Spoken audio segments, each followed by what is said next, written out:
The White Wolf. It has been 1 year since Elric gave up his throne and crown and abandoned his people. Since then, he lives to take others' lives. He's a mercenary, basically. A year has passed since he stopped being the Emperor of Melniboné, and since he became the one known to others as the White Wolf. Yeah, that's where they got it. This is how the first page of the White Wolf starts, on a ship with Elric thinking about his fate. As always, the art is beautiful. I really like the dark colors of this one, especially this one page. Superb. Elric jumps from the ship and goes to the shore, and he watches the ship go. And while he's doing this, he's thinking of Cimmeril, asking if she ever dreams. Then he thinks about the things he has done and seen since leaving Melniboné. Oh boy. An important note with this graphic novel series is that it's a retelling of the original story, but it's modified in certain aspects. So it will not follow the structure and the way the story goes in the books, and it will probably skip some elements from the books. And we can see this in the following page that makes a reference to something that I can't really explain it without tackling the book series and the story at large of the Elric saga. I can summarize it, but that would be an injustice to the series to just make up a few random words about it and be done with it. And I think it's better if we take what the graphic novel says for now and deal with the elements when I do a video on the book series or on the other comic books. Just note that the event that Elric is talking about, that he has seen and done, happens between Stormbringer and the White Wolf, and it's more explained in detail in the book series, and specifically in the book Sailor on the Sea of Fate. But we'll get there. We'll get there at some point. With that said, Elric mentions how he crossed the sea on a ship captained by a blind captain, how he made brothers in arms with people that knew about him. He even mentions how lonely he was and how he slept in stables, and wonders how long can one avoid his fate. He says this while standing atop a mountain overlooking some rivers. The previous pages were of Elric talking to Cimmeril, but this next one is him talking to Stormbringer. Elric bought a horse, of course, as one usually does, and says he knows what the sword is thinking. That it would have been better to just kill the person selling the horses and just take the horse. It just makes sense for Stormbringer. Why buy it when you can take it with killing? But Elric justifies that he is not there to put the young kingdoms to sword and blood, so he can't feed it whatever she thirsts.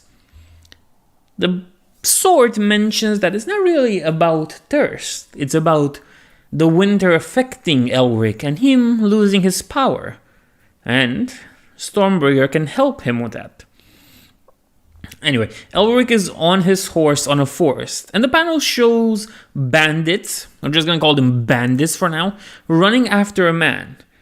During those panels, Stormbringer mentions what I've said earlier about strengthening Elric and the fact that it's a good idea to feed the sword. Elric reaches the bandits and the man. The man got wounded by a spear, and he asks Elric for help. He begs him. The sword tries to have Elric kill everybody, but he doesn't. He just walks by.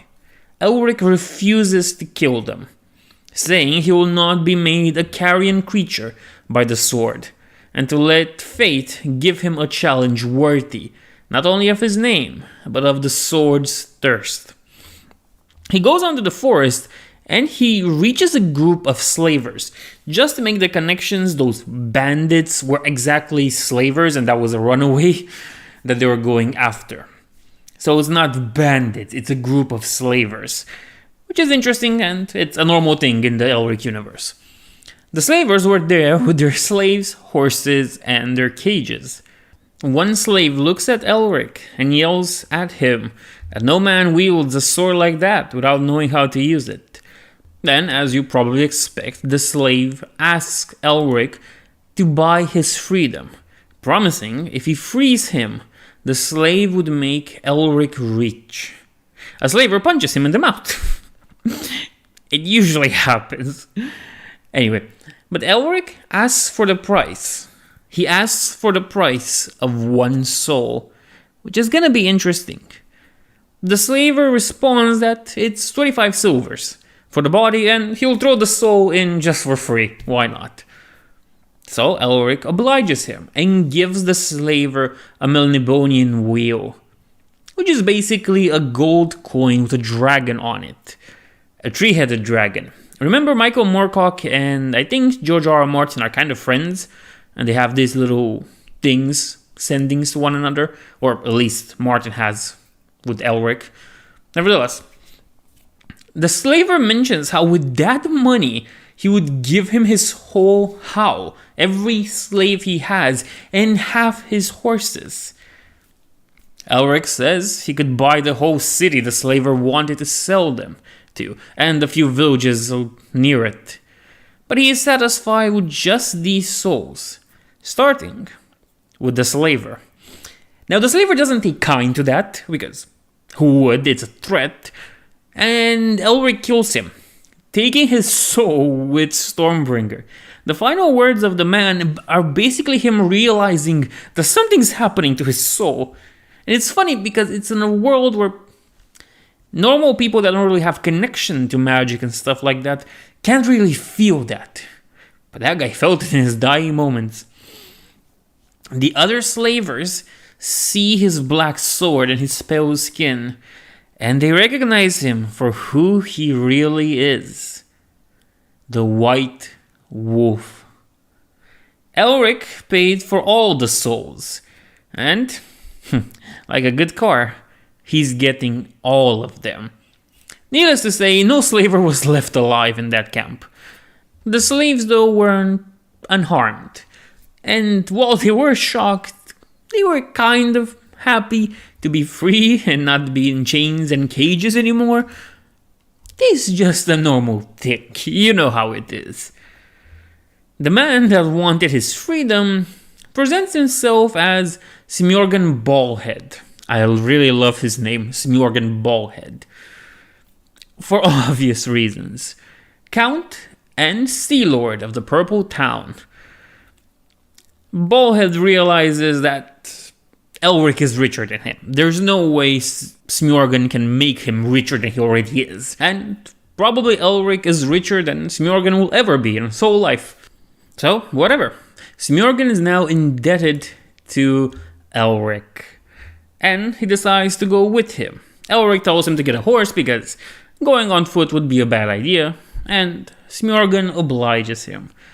The last panel in this is pretty interesting because it shows the two men leaving the slavers' camp, the slaves coming out of their cages, and the final thing, the Melnibonian wheel in the snow, next to it, or in front of it, or behind it, the slaver whose soul Elric bought. Pretty nice panel. I really enjoy it. It has some nice symbolic connotations and meanings there. It's beautiful. It's beautiful. I really like this series, okay? If I haven't really said it until now, thanks to the videos I did on the Ruby Throne and Stormbringer, I love this series. At night, along the campfire, Smjorgan asks Elric why did he abandon his life? What made him go on this road of a traveler? Elric, of course, asks him back that the Purple Town Count just decided it's a good idea to become a slave. He laughs at it, and he tells Elric that he left his home for the seas 10 years ago. He felt the calling of the blue water more appealing than whatever he had home. But a fight with a pirate fleet left him stranded, and he was eventually saved, I guess you can call it that, by the slaver that wanted to sell him earlier. The Sea Lord is then curious about why did Elric leave his home, asking if it's a woman, and immediately setting on the fact that it is a woman. That's the answer. Then he asks Elric her name. As he puts it, the name of woman we love warms us almost as well as good wine. Elric tells him her name is Cimmeril, and how he left not to find her, but to protect her. The Count, during this whole discussion, is making an effigy of sorts, just carving something, and Elric asks him what's that supposed to be. Smjorgen just blames it on an old sailor's superstition and tale that to protect them against bad spirits and all that. Elric reassures him that the bad spirits are dead, and they're not coming back. We jump on, and Smjorgen is sleeping. Elric stands above him with Stormbringer over his shoulder. Kind of a creepy move there, Elric, but it's gonna be creepy not because of Elric. That's the funny part. Things are never bad because of Elric, even when he does messed up stuff. It's never Elric. The sword is speaking to Elric, telling him to kill Smjorgen. Yes, Stormbringer has this tendency to want to eat a lot. It's a gluttonous sword, if you will. But Elric refuses. He promised Ariok's souls, not that he will kill anyone that appears in front of him, saying that fate doesn't put people in front of him for no good reason, and even mentioning that maybe Stormbringer was getting jealous and wanted to keep Elric only for herself.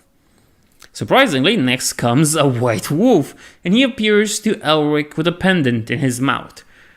Elric recognizes from the beginning that the wolf isn't a creature of the forest, and he knows it's an ethereal messenger, something not many sorcerers can do. In fact, it's quite high level when it comes in spell power. He asks the wolf who he is and what does he want. The wolf just leaves the pendant and goes off. He just disappears, walks off.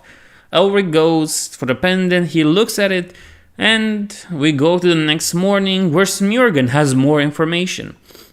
You see, they're preparing to leave camp. The sailor recognizes the pendant as being from the kingdom of Jackor, saying that Elric has some pretty high up friends.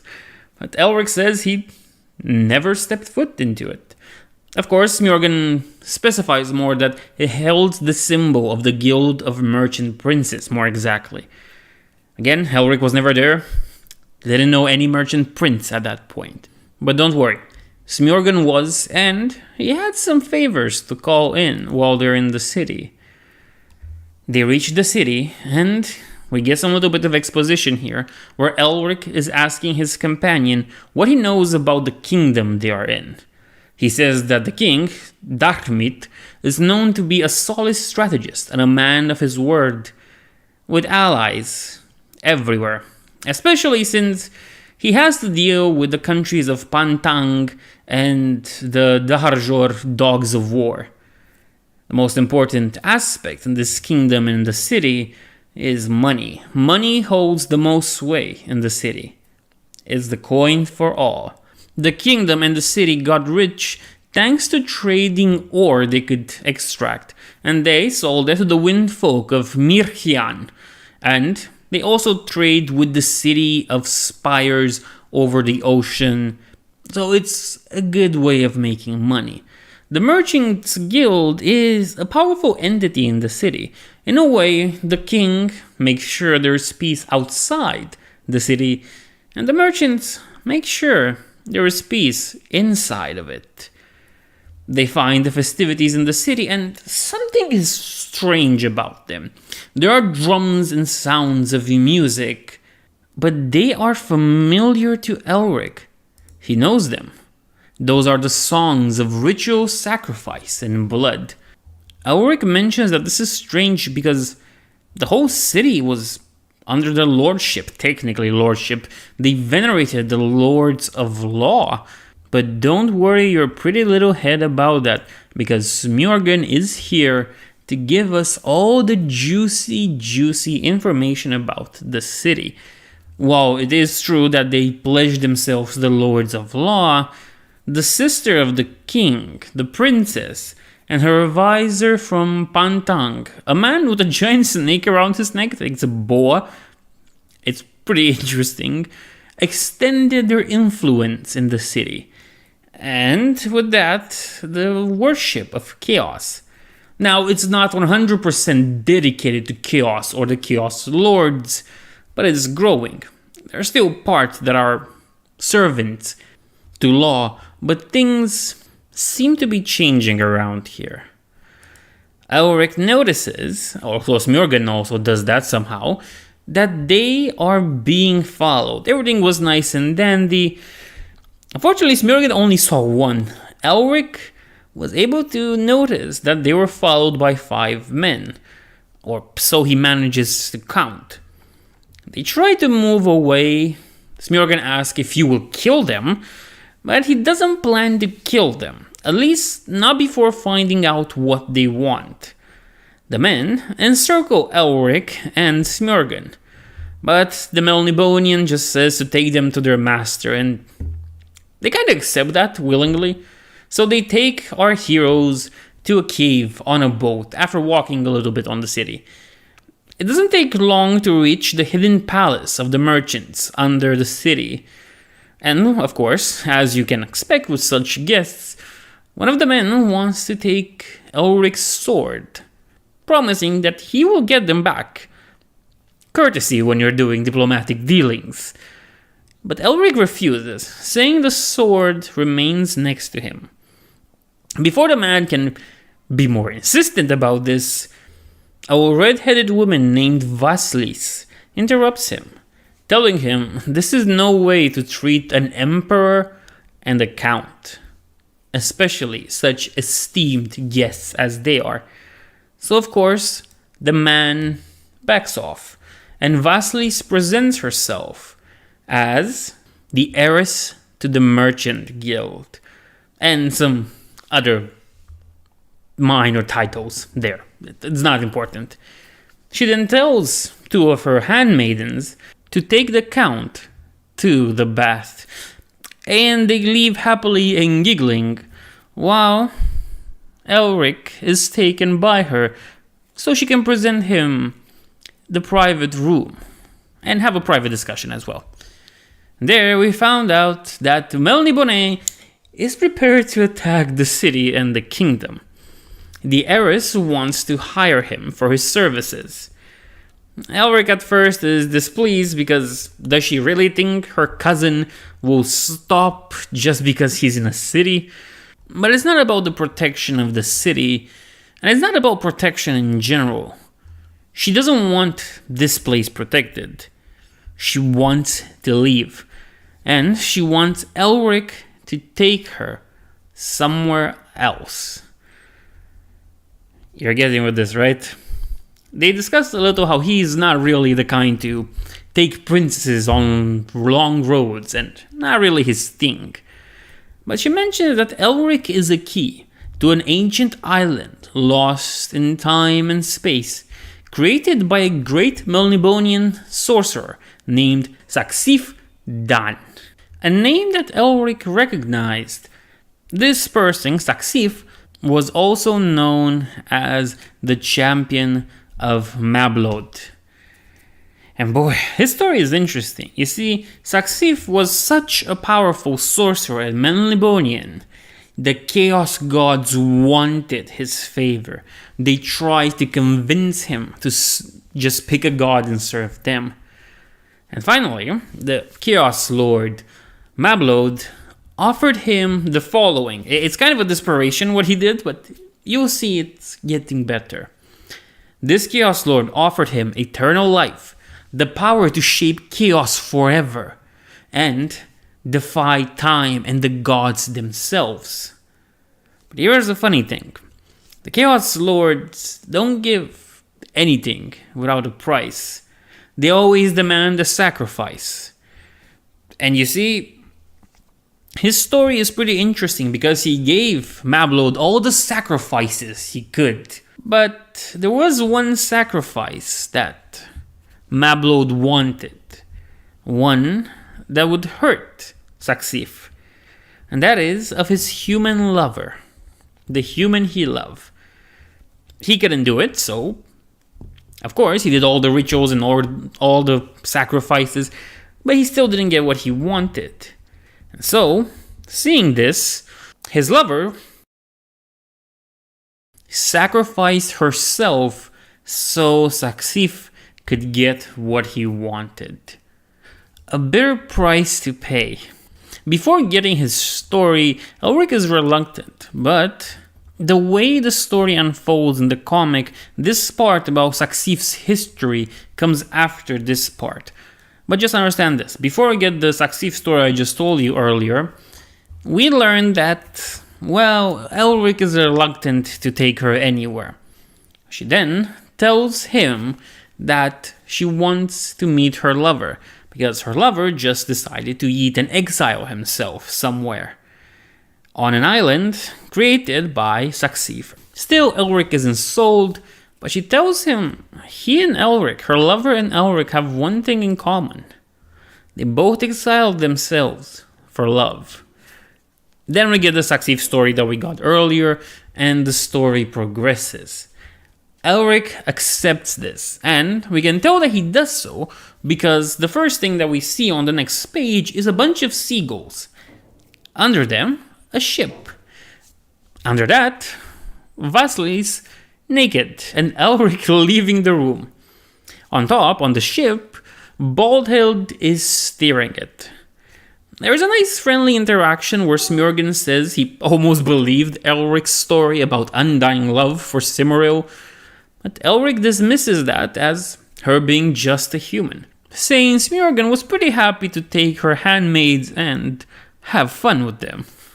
The interactions between these two are very nice, and I really think they are quite fitting. They work really well with the setting and the tone of the story, because it brings some elements to it, elements that make it more enjoyable, I would say. Now, don't get me wrong, the whole great dark fantasy thing here, amazing, can't complain about it.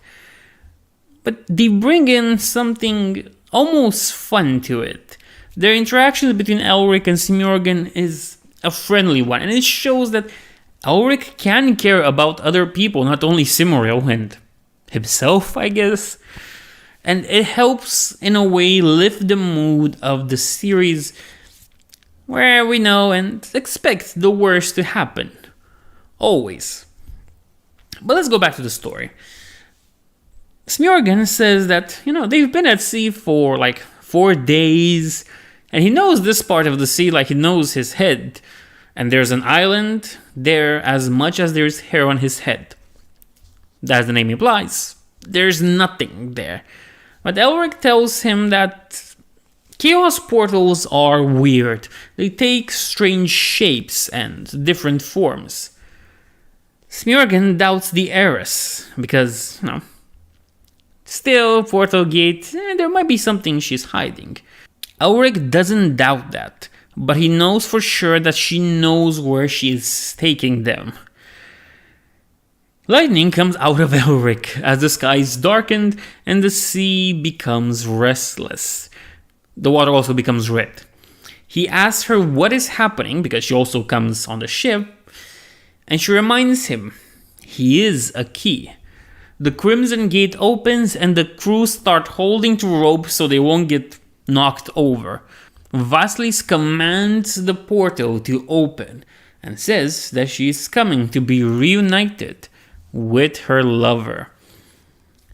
Remember, everybody was holding on to ropes? Well, Smjorgen tells Elric to just grab on a rope, and he doesn't, because he's kind of starstruck, he's stuck in place.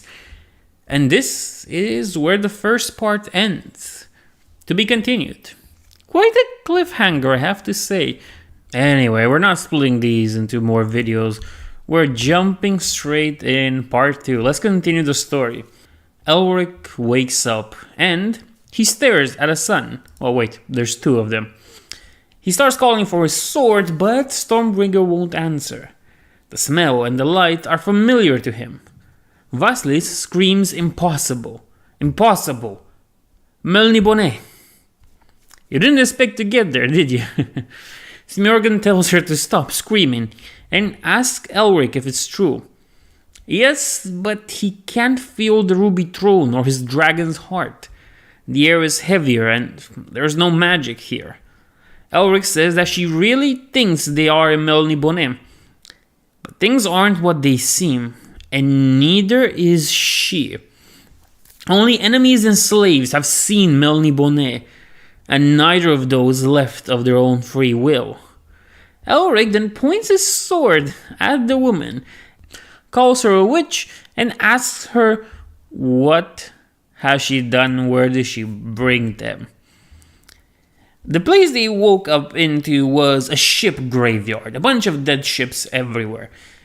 And what did you know it? The souls of the damned came back to life to attack them. Elric calls for Stormbringer, but the sword isn't really answering. Then he goes on to call for Arioch.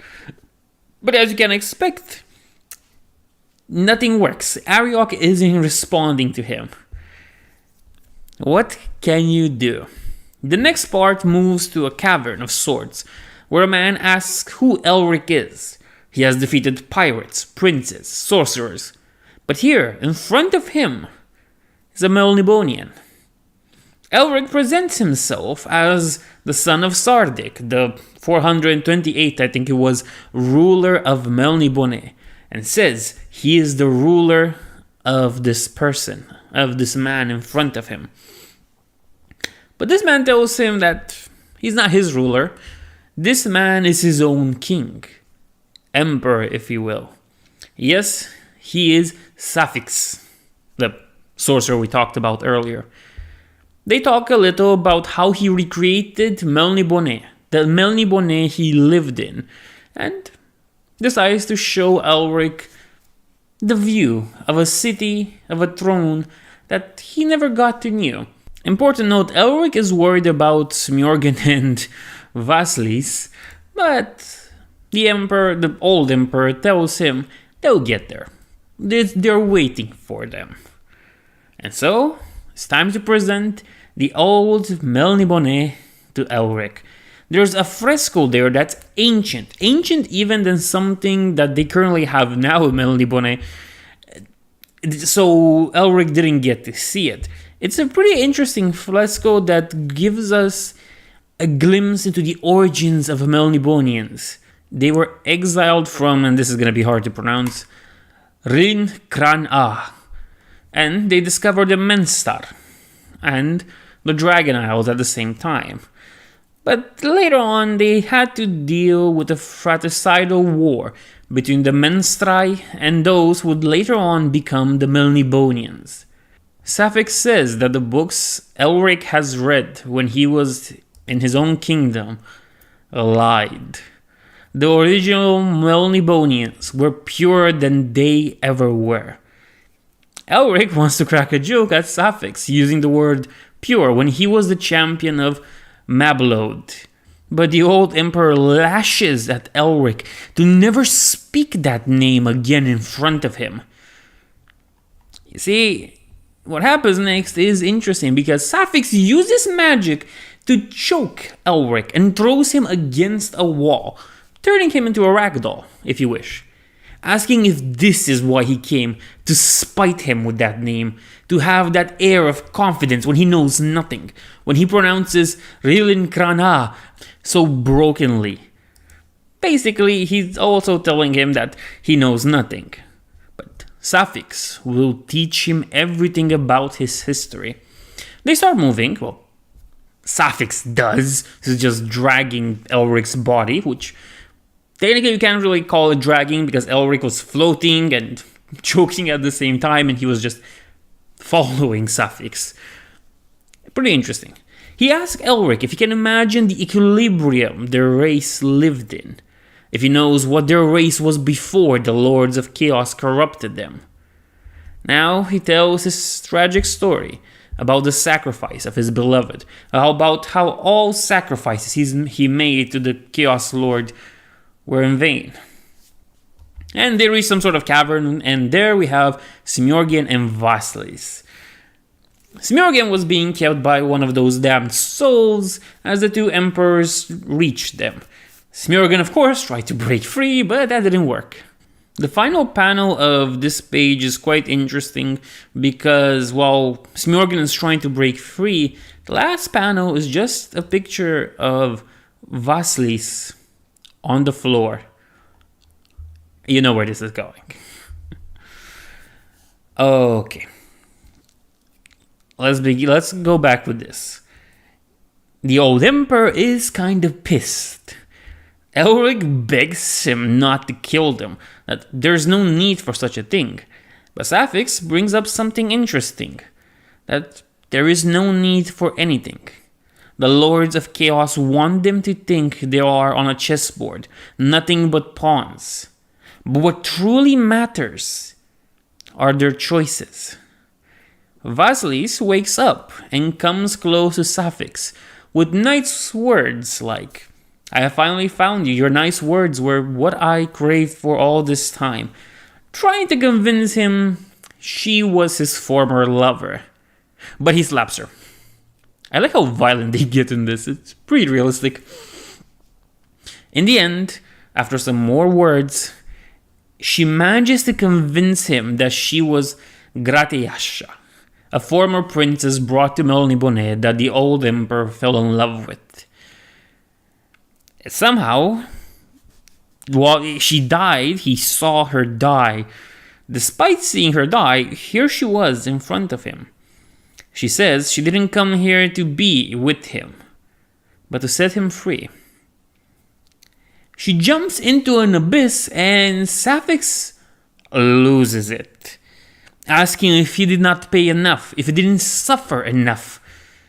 And stricken by grief, Sapphics destroys this imagined world, this gilded cage as he mentioned above. He destroys the world he created so he can finally rejoin his lover. Smorgan goes to Elric and tries to get him up, but Elric can't move. But Sapphics isn't that bad of a dude and teleports them out of his dimension that was collapsing, telling Elric that while he doesn't know the origin of his people, he has a lifetime to learn. The old emperor tells him to seek out and find them, the Rilin Krena. I will never be able to pronounce that right. The two men are sent from this dimension directly into the ocean. They are back in their world, but kinda drowning. Elric wakes up with Smorgan doing his merry thing on a ship, telling him that if he didn't wake up, he was about to feed him. Elric asks what happens, and his pal tells him how they got saved by a captain. Elric proposes that now Smorgan's debt is paid, and while the man would have been glad to get rid of that, he refuses, because in truth he was barely able to keep himself afloat in the water. It was the sword that saved Elric, the sword that lighted the water red. And there he came, Elric with his sword in hand, floating. They got lucky because they got saved by a good captain. He wants to meet the captain, Elric of course, wants to meet the captain and offer his gratitude.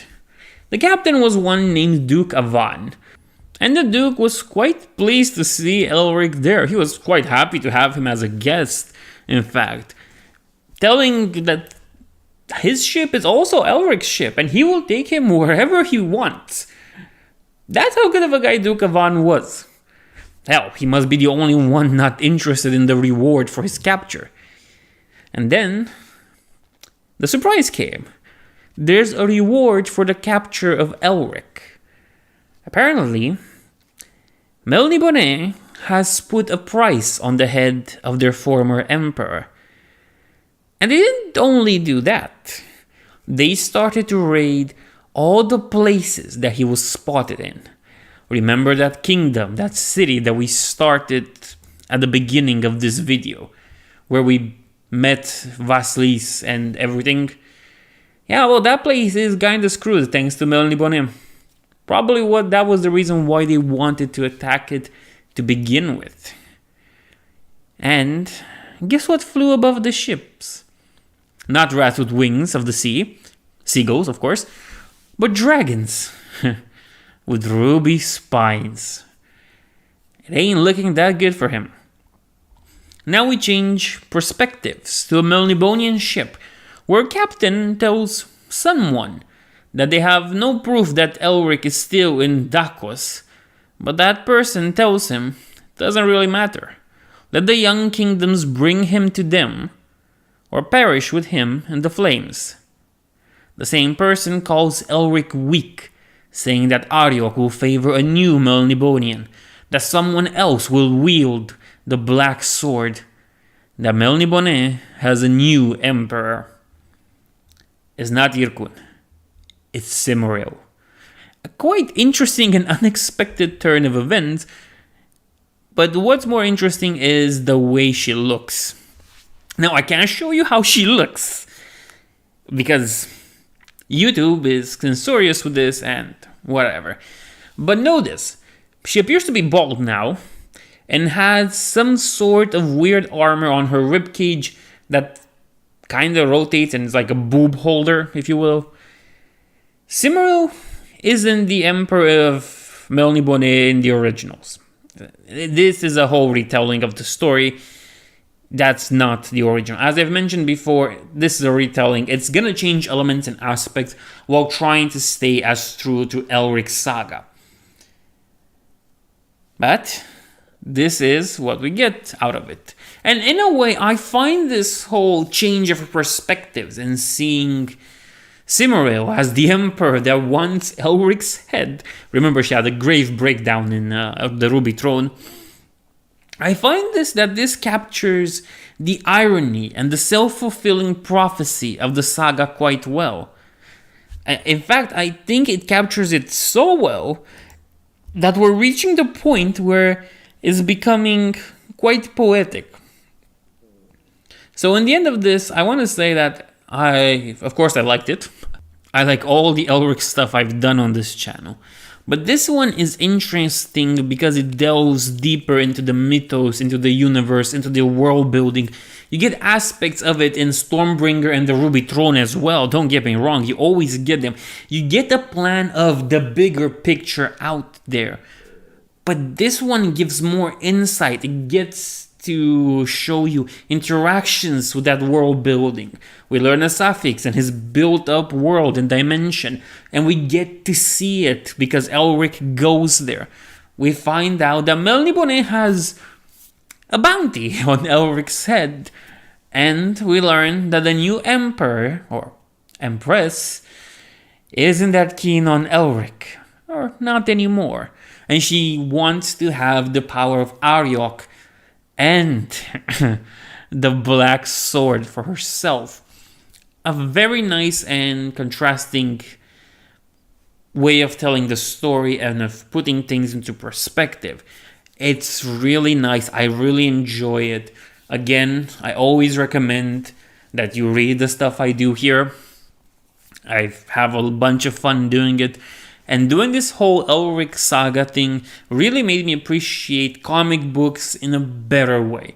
Now, of course, some might say it's bande dessinée, bande dessinate, whatever, which is basically comic books. Sure, graphic novels, comic books, call them what you want. I really started to appreciate them more, the French thing.